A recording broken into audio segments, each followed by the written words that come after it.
పల్లె పల్లెకు కాంగ్రెస్ పథకాలు ప్రతి గ్రామాన్ని అభివృద్ధి చేసి చూపిస్తా. స్థానిక ఎలక్షన్లో కాంగ్రెస్ జెండా ఎగరవేస్తా. తర్వాత మంత్రిని అవుతా అంటున్న రామ్మోహన్ రెడ్డి పరిగి ఎమ్మెల్యే. వికారాబాద్ జిల్లా పరిగి నియోజకవర్గంలో పరిగి ఎమ్మెల్యే రామ్మోహన్ రెడ్డి నిరంతరం ప్రజలకు అందుబాటులో ఉంటున్నారని, రోజుకు 18 గంటలు పనిచేస్తున్నారని, నియోజకవర్గంలోని ప్రతి గ్రామాన్ని అభివృద్ధి చేసి చూపిస్తారని, స్థానిక ఎలక్షన్లో కాంగ్రెస్ జెండా ఎగరవేస్తారని తెలిపారు. గతంలో 2 సార్లు డీసీసీ అధ్యక్షులుగా, ప్రస్తుతం ఎమ్మెల్యేగా ఉంటూ నా ఆధ్వర్యంలో అన్ని ఎమ్మెల్యేలను గెలుచుకున్నాను అని, మళ్ళీ స్థానికంలో గెలిచి మంత్రి పదవి పొందే విధంగా ప్రయత్నం చేస్తారని తెలిపారు. కాంగ్రెస్ ప్రభుత్వం పనిచేసే వాళ్లను గుర్తిస్తుందని నమ్ముతున్నారని తెలిపారు. తనకు మంత్రి పదవి వస్తుందని ఆశాభావాన్ని వ్యక్తం చేశారు. రేవంత్ రెడ్డి మా పక్క ప్రాంతం వారు కాబట్టి తను పెళ్లి కొడుకు అయితే నేను తోడు పెళ్లి కొడుకునని, వాళ్ళకి ఏ విధంగా నిధులు వస్తాయో అదే విధంగా నా ప్రాంతానికి కూడా అన్ని నిధులు వస్తాయని, కొడంగల్ ఏ విధంగా అభివృద్ధి చెందుతుందో అదే స్థాయిలో పరిగిని కూడా అభివృద్ధి చేస్తానని తెలిపారు. కాంగ్రెస్ ప్రభుత్వంలో రేషన్ కార్డులు అందించడం, ఇందిరమ్మ ఇండ్లు అందించడం పేదలకు గొప్ప వరమని తెలిపారు. 2 రోజుల నుండి తను చాలా బిజీగా ఉన్నానని, అన్ని గ్రామాలు తిరుగుతూ సీసీ రోడ్లకు భూమి పూజలు చేయడం, సీసీ రోడ్లను ప్రారంభించడం, అలాగే ఇందిరమ్మ ఇండ్ల పరిశీలన చేయడం జరిగిందని, అదేవిధంగా కళ్యాణ లక్ష్మి, షాదీ ముబారక్ చెక్కులను అందజేయడం, నియోజకవర్గ స్థాయిలో లీడర్లందరూ యాక్టివ్గా ఉండాలని, స్థానిక ఎలక్షన్లు కాంగ్రెస్ జెండా ఎగురవేయాలని పిలుపునిచ్చారు. మన ప్రియతమ నాయకుడు పరిగి ముద్దుబిడ్డ doctor T Rammohan Reddy sir గారికి స్వాగతం, సుస్వాగతం. అదేవిధంగా వేదిక పైన ఉన్నటువంటి పెద్దలందరికీ స్వాగతం, సుస్వాగతం. మరియు ఈరోజు దాదాపూర్ గ్రామానికి గడిసింగాపూర్ నుండి రంగారెడ్డిపల్లి వరకు డబుల్ రోడ్ శాంక్షన్ చేయించినందుకు దాదాపూర్ గ్రామ ప్రజల తరఫున రామ్మోహన్ రెడ్డి సార్ గారికి ప్రత్యేకంగా ధన్యవాదాలు. అదేవిధంగా సార్ మాకు చిన్న కోరిక, దాదాపూర్కు ఎక్కడైతే ఫస్ట్ అక్కడి నుంచి ఆ లాస్ట్ నుండి ఇక్కడి వరకు దాదాపూర్లో డివైడర్ చేయాలని మా ఊరి యువకుల కోరిక సార్. ఖచ్చితంగా అది ఒకటి మాకు కన్ఫర్మ్ చేయగలరు సార్. డివైడర్ ఉంటే మా ఊరు కొద్దిగా అభివృద్ధి చెందుతుందనే ఆలోచనతో మీ దగ్గరికి మా యువకులు అడిగారు సార్. అది మీ ముందు పెడుతున్నాం సార్ ఈరోజు. అదేవిధంగా సార్ మాది ఇంకొక చిన్న సమస్య ఏముందంటే, మా దాదాపూర్లో చెరువు కట్ట ఉంది సార్. చాలా ఇబ్బంది ఉంది సార్. అసలు ఒక ట్రాక్టర్ పోయిందంటే అతని నుంచి బండి రావాలంటే కూడా రావడానికి వీల్లేదు సార్. అది ఎలాగైనా చేసి మీరు ఇరిగేషన్ సార్ వాళ్ళకి చెప్పి కొద్దిగా మా చెరువు కట్టను కూడా వెడల్పు చేపించగలరని మనవి. ఇదే విధంగా ఇక్కడికి వచ్చినటువంటి నాయకులు అందరికీ ప్రత్యేకంగా ధన్యవాదాలు. అదేవిధంగా ఇక్కడి కార్యక్రమానికి ఇంతమంది పబ్లిక్ వచ్చినందుకు కూడా వాళ్ళందరికీ కూడా ప్రత్యేకంగా మనస్ఫూర్తిగా ధన్యవాదాలు తెలియజేస్తున్నాను. సమాజానికి కూడా సేవా సహాయ కార్యక్రమాలు అందించాలంటే ఈ యొక్క ప్రభుత్వం చేస్తున్నటువంటి కార్యక్రమాలని ముందుకు తీసుకెళ్లాల్సినటువంటి బాధ్యత మీ అందరిపైన ఉంది. మొన్ననే ఇక్కడ చూస్తున్నారు ఈ పోస్టర్, ఉచిత కుట్టు మిషన్లు, సర్టిఫికెట్ల పంపిణీ. ఇది ముఖ్యంగా ఏంటంటే ఎస్సీలకు, మైనార్టీలకు చేసినాం, నెక్స్ట్ బీసీలకు కూడా చేయబోతున్నాం. అయితే ఎస్సీలకు చేసిన కార్యక్రమంలో ఇట్లనే మహిళలు వచ్చిండ్రు. ఒక మహిళ ఆమె మాట్లాడితే ఎంత సంతోషం అనిపించిందంటే నాకు అంత సంతోషం అనిపించింది. రేవంత్ రెడ్డి గారు వేదిక మీద లేరు. రేవంత్ రెడ్డి గారికి నేను దండం పెడుతున్నాను, ఇట్లా భూమిని ఇట్లా మొక్కి ఆమె దండం పెట్టింది. ఎందుకంటే ఆమెకు 3 బిడ్డలు, ఎట్లా బతకాలి, ఎట్లా పెళ్లిళ్ళు చేయాలి, ఎట్లా చదివించాలని ఆమెకు ఎప్పుడు మనసు లోపల ఒక ఎస్సీ మహిళగా ఆమె ఎప్పుడు అదే ఆలోచన చేసేది. అయితే అనుకోకుండా ఆమెకి ఎవరో ఏం చెప్పారంటే కుట్టు మిషన్ లో ట్రైనింగ్ ఇచ్చి పరిగిల సర్టిఫికేట్ ఇస్తారు, కుట్టు మిషన్ కూడా ఉచితంగా ఇస్తారు అని చెప్పారు. ఆమె పోయి దాంట్లో చేరింది. 3 నెలలు ఆమె కోచింగ్ ఇచ్చారు, కుట్టు మిషన్ ఇచ్చారు, సర్టిఫికేట్ ఇచ్చారు, ఆమెకు అన్ని అల్లికలు నేర్పించారు. ఆమె చాలా అంటే చాలా సంతోషంగా ఉంది. ఎట్లా ఉందంటే ఒక బాయిలో ఉండే వ్యక్తి బాయిలోకి వెళ్ళి బయటకు వస్తే ఎట్లా ఉంటారు, ఆమె జీవితంలో కూడా ఆమె అంత మార్పు ఆమె మాటల్లో చెప్తుంటే అంత సంతోషంగా ఆమె మాట్లాడింది. ఇది కూడా అంతే. ఇప్పుడు మీరు చేస్తున్న కార్యక్రమం కూడా ఇన్ని కార్యక్రమాల్లో భాగంగా ఇంతకుముందు మాట్లాడినారు. ఇంతకుముందు కిరాణా షాప్ పెట్టుకున్నామని చెప్పారు, ఇంకో వ్యాపారం అని చెప్పారు. అట్లా ఒక చేసుకుంటే డే బై డే శ్రీనివాస్ గారు మంచి ఉదాహరణ చేసాడు. పాల ప్యాకెట్లు చెప్పిండు, ఈజీగా మనకు అర్థమయ్యేది చెప్పిండు. దానికి మనం దాచిపెట్టుకుంటే వచ్చేది ఏం లేదు. ఉన్న నోటు ఇంకా ఖరాబ్ కావచ్చు కానీ ఏం వచ్చేది లేదు. కాబట్టి దాన్ని మనం మల్టిప్లై చేయాలంటే వర్తకం చేయాలి, వ్యాపారం చేయాలి. దాని మీద 2 రూపాయలు, 3 రూపాయలు వస్తే కూడా పాల ప్యాకెట్లు అమ్మితే వచ్చినట్టుగా వేరే వస్తువులు అమ్మితే కూడా మనకు వచ్చే డబ్బుతోన ఇట్లా దినదిన అభివృద్ధి అంటారు కదా, ఆ విధంగా అభివృద్ధి చెందే అవకాశం ఈ యొక్క మహిళా సంఘాల ద్వారా ఉంటదన్న విషయాన్ని మీకు అందరు కూడా తెలియజేస్తూ, అదేవిధంగా ఈ రేషన్ కార్డ్స్ గురించి కూడా ఇంతకుముందే ఈ యొక్క రేషన్ కార్డ్స్ గురించి కూడా మా యొక్క సుదర్శన్ గారు జిల్లా మన సివిల్ సప్లైస్ అధికారి గారు ఇక్కడ ఉన్నారు, మా తహసీల్దార్ గారు ఇక్కడ ఉన్నారు. ఏ మండలానికి మనకు మొత్తం కూడా మన నియోజకవర్గానికి 5,143 రేషన్ కార్డ్స్ వచ్చినాయి. 5,143 రేషన్ కార్డ్స్ 10 ఏళ్ల తర్వాత ఇదే రావడం మొట్టమొదటిసారి. 10 ఏళ్ల తర్వాత కాంగ్రెస్ గవర్నమెంట్ లోనే రేషన్ కార్డు గతంలో వచ్చినాయి, మళ్ళీ కాంగ్రెస్ గవర్నమెంట్ వచ్చిన రాత్రి వచ్చినాయి. వాళ్ళు బీఆర్ఎస్ వాళ్ళు ఏం చేస్తున్నారంటే ఏమైనా ఎమ్మెల్యే గిట్లా చచ్చిపోతే లేకపోతే ఏమైనా ఎమ్మెల్యే ఏదైనా బై ఎలక్షన్ వస్తే ఏం చేస్తుంది, ఆ నియోజకవర్గం ఇస్తుంది, వేరే దగ్గర ఇయ్యకూరి వాళ్ళు ఇక్కడ కూడా వేరే దగ్గర ఇయ్యకూరి.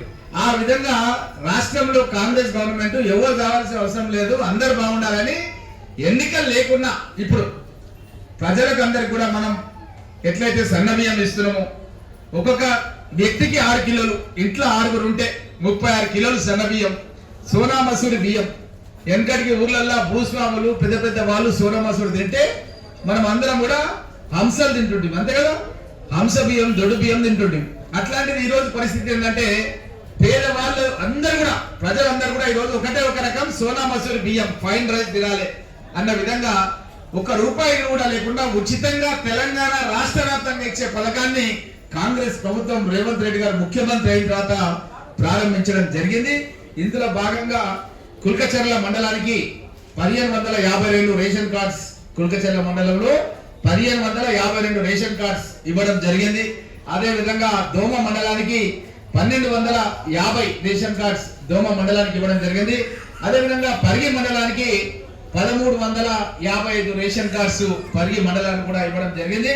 అదే విధంగా పూడూరు మండలానికి 492 రేషన్ కార్డ్స్ పూడూరు మండలానికి ఇవ్వడం జరిగింది. గండేరు మండలానికి 492 రేషన్ కార్డ్స్ ఇవ్వడం జరిగింది.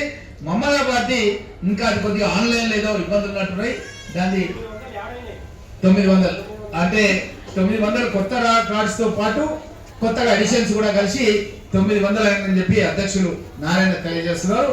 ఇది మళ్ళీ గ్రామాల వారీగా కూడా లిస్ట్ ఉంది, మేము పార్టీ అధ్యక్షులకు తెలియజేసి ఏ గ్రామానికి ఎన్ని వచ్చినా కూడా మీకు ఇవ్వడం జరుగుతుంది. మీరందరూ కూడా మళ్ళీ గ్రామాల లోపల ప్రోగ్రామ్స్ పెట్టి ఎక్కడెక్కడ ఎన్ని ఇస్తున్నామో కూడా చెప్పాల్సినటువంటి బాధ్యత మీ పైన ఉంటది అన్నది ఇక్కడ మండల నాయకులకు అందరూ కూడా తెలియజేస్తూ, అదే విధంగా మనం ఏదైతే చెక్కుల పంపిణీ కాకుండా ఈరోజు కాంగ్రెస్ ప్రభుత్వం ఎవరైతే పెళ్లిళ్ళు చేయాలంటే కూడా కష్టమైనటువంటి పరిస్థితి ఉంటుండే. గడ్సింగాపూర్ గ్రామం నుంచి రంగారెడ్డిపల్లి గ్రామానికి 75 కోట్ల రూపాయలతో గతంలో నేను 2014లో ఎమ్మెల్యేగా ఉన్నప్పుడు గడ్సింగాపూర్ నుంచి దిర్సంపల్లి గ్రామం వరకు సింగిల్ రోడ్ ఉంటే డబుల్ రోడ్ చేయడం జరిగింది. ఆ తర్వాత ఎక్కడ వేసిన గొంగలి అక్కడనే అంటాడు మా కుమార్, అట్లనే ఉన్నదన్నమాట కృష్ణాపూర్ కుమార్. అది చూసి అండ్లకెళ్ళి ఇళ్ళకి వచ్చాడు కుమార్, అంతే కదా తమ్మి. ఆ విధంగా ఇక్కడ వేసిన పనులు అట్లే ఉంటే మళ్ళీ నేను ఇప్పుడు ఎమ్మెల్యే కాగానే మళ్ళీ దానికి సంబంధించింది డబల్ రోడ్ పనులు గడ్సింగాపూర్ వరకు 75 కోట్ల రూపాయలతోన పనులు ఈరోజు స్టార్ట్ చేయడం జరుగుతుంది. చాలా సంతోషంగా ఉంది. ఇది ఒక్కటే కాదు, నిన్ననే మనం లాల్పాడ్ నుంచి అంగడ్చి టెంపుల్ వరకు సింగిల్ రోడ్ ఉండే దాని డబల్ రోడ్ పనులు కూడా 20 కోట్ల రూపాయలతోన నిన్న కూడా దాన్ని బీటీ చేయడం అనేది స్టార్ట్ చేసినాం. అంతకంటే ముందు ఒక 15 రోజుల కింద 2 రోజుల కింద పరిగి నుంచి షాద్ నగర్ వరకు డబల్ రోడ్ అది నేనే చెప్పించిన. ఇప్పుడు 4 లైన్ల రోడ్ శాంక్షన్ చేయించిన, 4 లైన్ల రోడ్ శాంక్షన్ చేయించిన. అదేవిధంగా పరిగి నుంచి వికారాబాద్ కూడా గతం లోపల సింగిల్ రోడ్ ఉండే డబల్ రోడ్ చేయించిన. ఇప్పుడు మళ్ళీ దాన్ని కూడా 4 లైన్ల రోడ్ కూడా ఆల్రెడీ శాంక్షన్ అయింది, టెండర్ వేయించేసినాం, దాని వర్క్ కూడా స్టార్ట్ చేసినాం. కాబట్టి పరిగి నియోజకవర్గంలో అన్ని రోడ్స్ గతంలో రాగాపూర్ నుంచి నంచర్ల వరకు కూడా అది సింగిల్ రోడ్ ఉండే నేనే డబల్ రోడ్ చేయించిన, మీకు అందరికీ తెలుసు. ఇదే కాకుండా దాదాపూర్ నుంచి ఇప్పుడు కుల్కచర్ల వరకు కూడా తొందరలోనే డబల్ రోడ్ శాంక్షన్ చేపిస్తాం. ఎందుకంటే చాలామంది మన వాళ్ళు అక్కడ కట్ట మీద ఉండి కూడా చాలామంది ఆలోచన చేస్తారు, సార్ వచ్చాకనే రోడ్లు అవుతున్నాయి, ఈ మాట చెప్పకపోయి అని మన వాళ్ళందరూ చెవులు చాలా పెద్దగా చేసుకొని ఇంటున్నాం. మీ మాట కూడా చెప్తున్నప్ప ఈ నుంచి కుల్కచర్ల వరకు సింగిల్ రోడ్ ఉన్నది. మనం వామన్ అవ్వాలంటే కూడా తిప్పలవుతున్నది ఉగాదికి మన శివరాత్రికి. కాబట్టి దాన్ని కూడా డబల్ రోడ్ శాంక్షన్ చేయడం జరిగింది. అదేవిధంగా భరత్ కుమార్ గారు మీరు ముందుకు రండి, బ్లాక్ ప్రెసిడెంట్ అధ్యక్షుడు. అదేవిధంగా మన అశోక్ కుమార్ ఎప్పుడు వెళ్తుంటాడు మా దగ్గర, అక్కడ చౌడాపూర్ మండల అధ్యక్షుడు, అక్కడ మర్కల్ దిక్కు నల్ల గుట్ట ఉన్నది, దానికి కూడా నవాపేట వరకు పోతుంది. అది కూడా డబల్ రోడ్ శాంక్షన్ చేయడం జరుగుతుంది. చాలామంది మమదాబాద్ దాటంగానే మనం వెంకటరెడ్డిపల్లికి వెళ్ళి స్టార్ట్ అయితే ఓ రోడ్డు మర్కల్ దిక్కు పోతుంది, మీరు చూసి ఉండొచ్చు, అడవిలోకి వెళ్ళి పోతాం. అది దాన్ని కూడా పెద్దగా చేపించి ఆ నుంచి మర్కల్ వరకు వేసి, మర్కల్ నుంచి చౌడాపూర్ వరకు వేసి, చౌడాపూర్ నుంచి మనం లాల్పాడు తీసుకొచ్చి లాల్పాడుకి వెళ్ళి చిట్టెంపల్లికి. ఇప్పుడు ఈ రోడ్ అయితే ఎట్లయితే ఉన్నదో హైదరాబాద్ వనికి మనం ప్యారలల్ రోడ్ ఇది, అది కూడా ఒక ప్యారలల్ రోడ్ అక్కడికి కొంచెం తయారు చేపిస్తున్నాం. ఇదంతా కూడా ఒక దూరదృష్టితోన మన నియోజకవర్గంలో అభివృద్ధి చేస్తూ, దుర్మార్గులు కొంతమంది మన అప్ప జంక్షన్ నుంచి మన్నెగూడ వరకు 4 లైన్ల రహదారి మెగా కన్స్ట్రక్షన్కి అవార్డు చేస్తే దాని మీద గ్రీన్ ట్రిబ్యునల్ లోపల కేసులు వేసారు.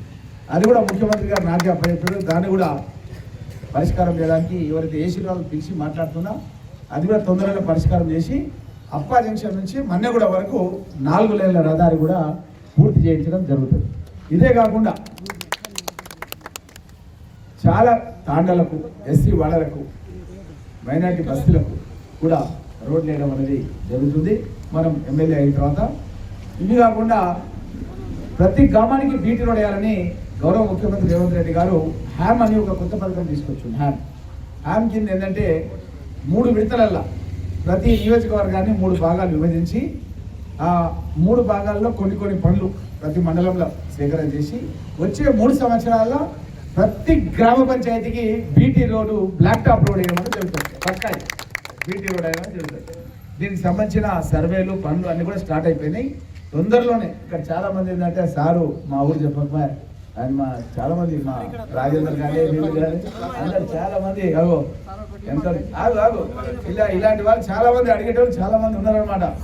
అయితే వీళ్ళని దృష్టిలో పెట్టుకొని గౌరవ ముఖ్యమంత్రి రేవంత్ రెడ్డి గారు ఏం చేసిందంటే ఆ ఊరు ఈ ఊరు అని కాదు, అన్ని ఊర్లకు చేయాలి మనం బీటీ రోడ్ అనే ఉద్దేశంతో 3 విడతలు తీసుకున్నాడు. ఏడాది ఏమో 33% ఇంకో ఏడాది ఇంకో 33%, ఇంకో ఏడాది ఇంకో ఈ 3 ఏళ్లలో మొత్తం తెలంగాణ రాష్ట్రంలో ఎన్ని గ్రామ పంచాయతీలు ఉన్నాయో అన్ని గ్రామ పంచాయతీలకు గేట్ కాడ నుంచి గ్రామ పంచాయతీ వరకు పక్కా బీటీ రోడ్ వేసేది రేవంత్ రెడ్డి గారు నిర్ణయం చేసుకున్నారు. ఇవన్నీ కూడా పనులు కొన్ని రోజుల్లోనే స్టార్ట్ అవుతాయి. అదేవిధంగా తాండలకు కూడా మా రవి నోడు సార్ అని ఊరు చెప్తున్నారు కానీ మా తాండల గురించి చెప్తలేడు అని అంటున్నాడు. తాండల గురించి కూడా ఇక మన రాములు నాయకు ఉన్నాడు, వీళ్ళంతా ఉన్నారు. ప్రతి తాండకు కూడా ప్రతి గ్రామ పంచాయతీ కూడా ఈ యొక్క బీటీ రోడ్ అనేది వేయడం జరుగుతున్న విషయాన్ని మీకు అందరు కూడా తెలియజేస్తూ గెలిపిస్తారు అనుకో నేను కూడా పోతా. మీరు అంటేది 7కి మన 7 అసెంబ్లీలు అంటే మెజార్టీ చేసి 4 ఎమ్మెల్యేలు గెలిపిమంటే 4 ఎమ్మెల్యేలను గెలిపిస్తే మా నియోజకవర్గం అంటే గెలిపిస్తే సంగారెడ్డి పోయి పని చేయమంటే సంగారెడ్డి మొత్తం తిరుగుతున్నాం. మీరు చూస్తారా లేదా వాట్సాప్లో? సంగారెడ్డి నాదే, జైరాబాద్ నాదే, నారాయణ ఖేడ్ నాదే, పటన్ చెరువు నాదే, ఇవన్నీ తిరుగుతున్నాయి ఈ మధ్యకాలంలో. అక్కడ డ్యూటీ పెట్టిండు, అక్కడ పోతున్నా. 2 సార్లు జిల్లా అధ్యక్షుడు అంటే 2 సార్లు జిల్లా అధ్యక్షుడు చేసి శక్తి అని మెంబర్షిప్ డ్రైవ్ చేయమంటే ఓటర్ లిస్ట్లో తీసుకోవాలి, మెంబర్షిప్ ఊరు తిరగాలి, మెంబర్షిప్ చేసి ఆ పని చెప్తే ఆ పని చేస్తున్నా నేను. కాబట్టి నాకు కూడా అడగడానికి వస్తుంది. కాబట్టి మీ చేతిలో ఉంది. ఇక మీరు ఏం చేస్తారో ఏమో, మరి ఏం చేస్తారు? మరి గెలిపిస్తారా మనలోనే? చేతి గుర్తుకే, చేతి గుర్తుకే, చేతి గుర్తుకే. ధన్యవాదాలు.